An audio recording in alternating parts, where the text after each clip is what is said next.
ધર્મ. આપણે બધાએ આ શબ્દ સાંભળ્યો છે, વારંવાર વાપર્યો છે, પણ શું આપણે ખરેખર જાણીએ છીએ કે એનો સાચો અર્થ શું છે? આ એક બહુ જ ગહન વિષય છે, પણ ઘણીવાર આપણે એને બહુ ઉપરછલ્લી રીતે સમજીએ છીએ.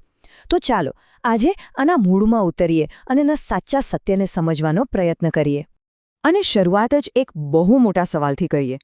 જો ધર્મનો મૂળ હેતુ શાંતિ અને સંવાદિતા લાવવાનો હોય, તો ઇતિહાસમાં વારંવાર એ જ કેમ લડાઈ, ઝઘડા અને ભાગલાનું કારણ બન્યો છે?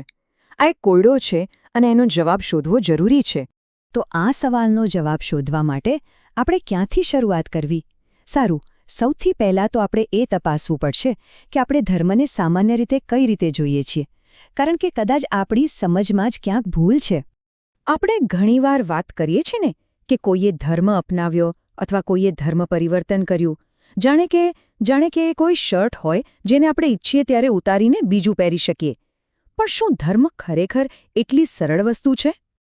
ચાલો આમાં થોડું ઊંડા ઉતરીએ. અહીં બે અલગ અલગ વિચારો છે.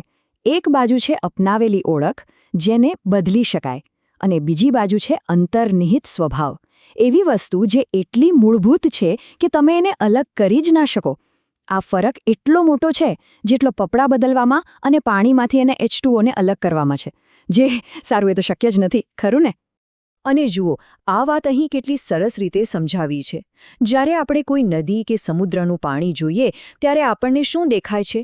માટી, કચરો, ક્ષાર, એટલે કે એની અશુદ્ધિઓ. પણ એ બધાની પાછળનું મૂળ તત્વ તો એક જ છે, H2O.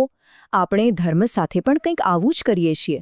આપણે એના બાહ્ય રીતિરિવાજો અને પરંપરાઓ પર જ અટકી જઈએ છીએ અને એના મૂળભૂત સત્ય સુધી પહોંચી જ નથી શકતા.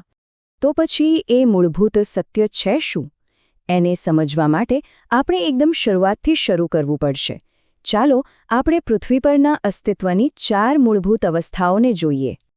ચાલો આને સ્ટેપ બાય સ્ટેપ સમજીએ. સૌથી પહેલા આવે છે પદાર્થ, એટલે કે કોઈ પણ નિર્જીવ વસ્તુ. એનો ધર્મ શું? બસ એનું અસ્તિત્વ, એનું હોવું. તમે કોઈ પથ્થર કે પેન પાસેથી એનું અસ્તિત્વ છીનવી નથી શકતા. હવે બીજું સ્ટેપ, વનસ્પતિ. એમાં અસ્તિત્વ તો છે જ, પણ સાથે વૃદ્ધિ પણ જોડાય. કોઈ પણ છોડનો ધર્મ છે વધવું, અને તમે એને એનાથી અલગ ના કરી શકો. એનાથી આગળ વધીએ તો પ્રાણીઓ. એમનામાં અસ્તિત્વ અને વૃદ્ધિ તો છે જ, પણ સાથે જોડાય છે જીવવાની ઈચ્છા. અને છેલ્લે આપણે મનુષ્યો. આપણામાં આ ત્રણેય વસ્તુઓ તો છે જ, પણ એક ચોથું અને સૌથી મહત્વનું તત્વ ઉમેરાય છે, સુખપૂર્વક જીવવાની અપેક્ષા. તો આ બધા પરથી ધર્મની સાચી વ્યાખ્યા શું બને? ધર્મ એ કોઈ પહેરવા ઓઢવાની વસ્તુ નથી, એ કોઈ લેબલ નથી. ધર્મ એટલે કોઈ પણ વસ્તુનો એ મૂળભૂત ગુણ જેને તમે એનાથી ક્યારેય અલગ ન કરી શકો, એ ગુણ જે એના હોવાનું કારણ છે. ઓકે, તો હવે આપણે આખી વાતના કેન્દ્રમાં આવીએ છીએ. જો દરેક વસ્તુનો પોતાનો એક અવિભાજ્ય ધર્મ હોય, તો પછી સમગ્ર માનવજાતનો એ સાર્વત્રિક ધર્મ કયો છે? આપણા ગ્રહ પર વિચારો, લગભગ 8 અબજ લોકો છે. 8 અબજ અલગ અલગ ચહેરાઓ, અલગ અલગ કહાનીઓ.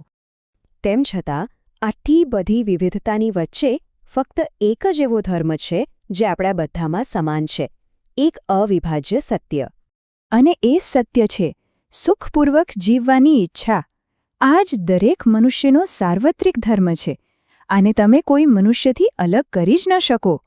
વિચારો, જો કોઈ વ્યક્તિમાંથી સુખી થવાની ઈચ્છા જ કાઢી નાખવામાં આવે તો શું એનામાં જીવવાની ઈચ્છા બચશે? નહીં.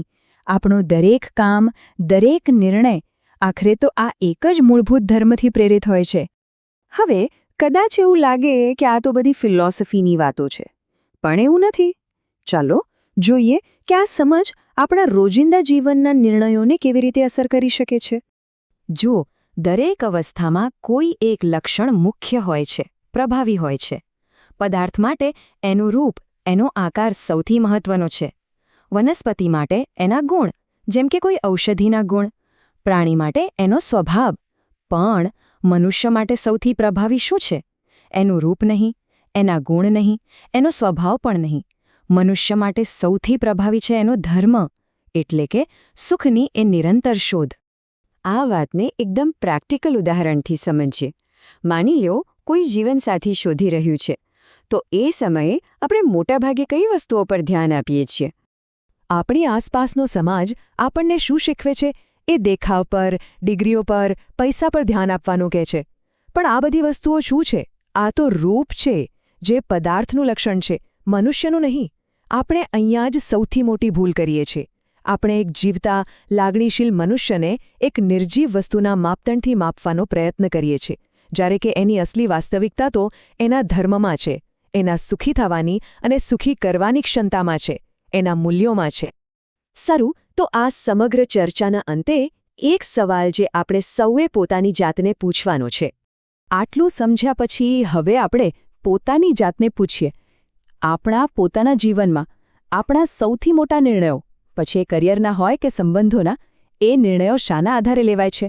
શું આપણે હજી પણ વસ્તુઓના ક્ષણિક રૂપ પાછળ ભાગી રહ્યા છીએ?